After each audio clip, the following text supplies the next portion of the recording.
Hello, it's my pleasure to show out my appreciation to Unicels, to all my directors of Unicels. I'm standing here bears the name Muhammad Sadi Sutanko, the managing director of Inyassiyawa Poultry Farm Ventures. I've been in this field for over 7 to 8 years back.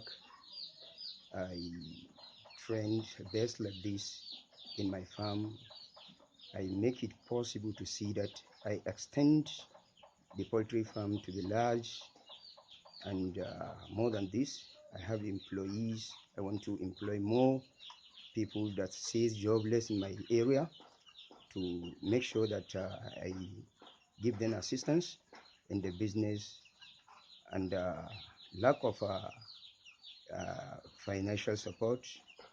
I need assistance from the UNICEF to at least guide me financially in order to extend the farm, to put things in order and help others to be in the system too.